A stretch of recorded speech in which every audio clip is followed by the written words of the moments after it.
Imagine waking up at like 2 in the morning, getting up early, going to the gas station, getting you a Mountain Dew and a honey bun, and driving about 2 hours to a boat ramp, putting your boat in the water, and driving about an hour up a river. And then sitting there and the sun's coming up and you can hear whistling wings and you can hear some ducks quacking, and you're duck hunting, right? But after the morning's over, you're all done and everything's said and done. You just remember that you drove an hour on a river. You go to start your motor and it won't start. That happened to me while duck hunting one time. We drove an hour on a river and our boat motor wouldn't start, so we had to walk a mile upriver, pulling our boat with a rope to get it back to the boat ramp. Anyway, so I'm going to be talking about waterfowl hunting. Do most people in this room know what waterfowl are? No.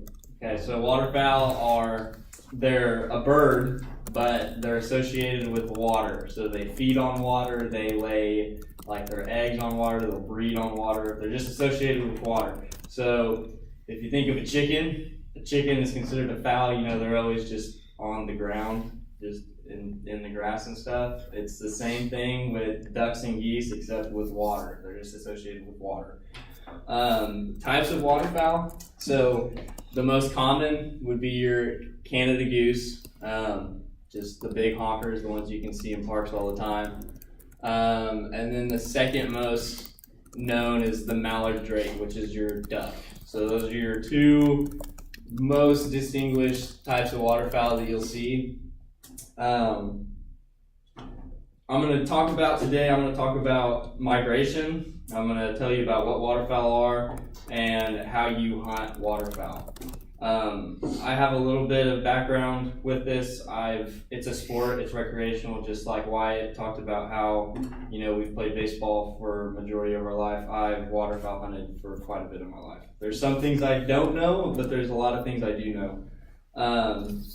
So what is waterfowl? Again, you got your basic Canadian goose, mallard drake, but there's also different types of geese. So the Canada goose is a goose.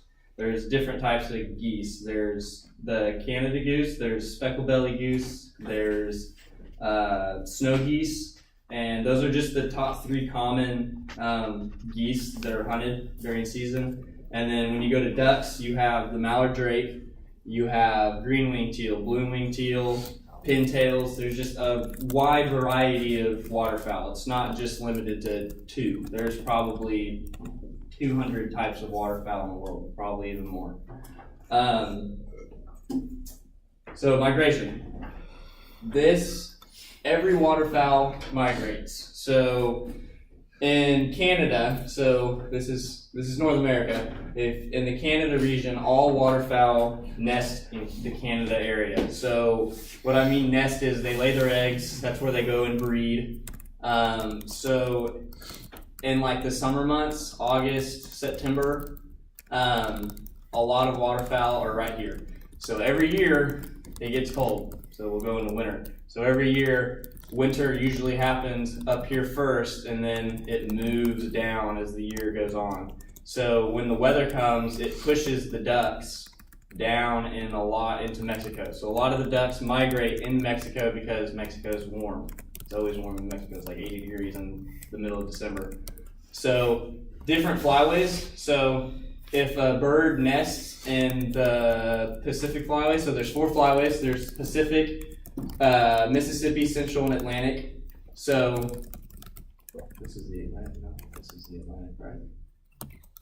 Yeah, this is the Pacific. So remember how I told you there's a lot of different species of waterfowl. So a lot of waterfowl are concentrated in each flyway. So for example, pintail and widgeon like to nest in the Pacific flyway area. So in the Pacific flyway, you're going to have more concentrations of certain types of waterfowl. And in some cases, some types of birds that are in the Pacific flyway aren't even in the Atlantic flyway, just because they nest in certain areas.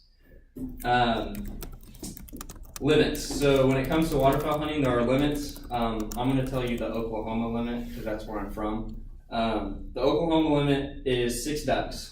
And again, this goes back to different types of waterfowl. 6 ducks. 5 can be mallards, and then you can have a bonus duck. So mallard ducks are like the most popular duck. They're the highest populations. There's just a ton of them. But other ducks such as pintails, teal, wood ducks, there's just not as many numbers. So in Oklahoma, you can have 6 ducks total. 5 of them can be mallards, and then you can only have 1 bonus duck, which can be any type of duck. It's just only 1. And then geese in Oklahoma is 8 Canadian geese, and then the other geese, such as speckled belly that I talked about, you can only have 2. So you really have to concentrate and know your types of waterfowl before you can go hunting. Hunting waterfowl, means of taking. So there's basically 2 ways that you can hunt waterfowl. There's over water, and then there's on fields. And so what waterfowl do is, they're waterfowl, they concentrate on water, but they also feed on dry fields, which can be wheat fields, bean fields, peanut fields, just anything you can think of that a duck would eat. And so a fact is, waterfowl will go and they'll feed on fields, and then after a duck or goose eats, after 2 hours it has to have water or it will die. That's just how they digest their food. If they don't drink water, they will die. So if a duck goes and eats, most likely in 2 hours you'll find that same duck on water somewhere getting himself a drink. So over water, you can put out decoy spreads. A decoy is a fake duck. It's made of plastic, foam, it looks like a duck, and you can throw out a number of them, and then you call. They make duck calls. The mallard drake, your infamous quack, just quack, quack, quack. And you can do that, and you can call in ducks to your decoy spread, and that's one way you can hunt them over water. Also, over fields, you can set out decoys, and it's the same method. You quack, quack, quack, and they will eventually come in because they think you're other ducks. Ducks want to land with other ducks. Geese want to land with geese. Means of taking, so you shoot waterfowl with shotguns. I think everybody in here knows what a shotgun is. The rule is you can only have 3 shells in your gun, so you can only boom, boom, boom, and then you would have to reload. You can't carry more than 3 shells in your shotgun. They make plugs that restricts you. Shotgun shells, try not to go off topic. Shotgun shells you use, they shoot pellets out, which is a high concentration of itty bitty pellets, and it spreads out, which gives you a better chance to hit the duck. I'm not going to go into that because that's just off topic. So, in conclusion to this, I hope that everybody kind of understands what a waterfowl is. It's a duck or a goose, and maybe one day that you want to start duck hunting or goose hunting, you'll know where to start.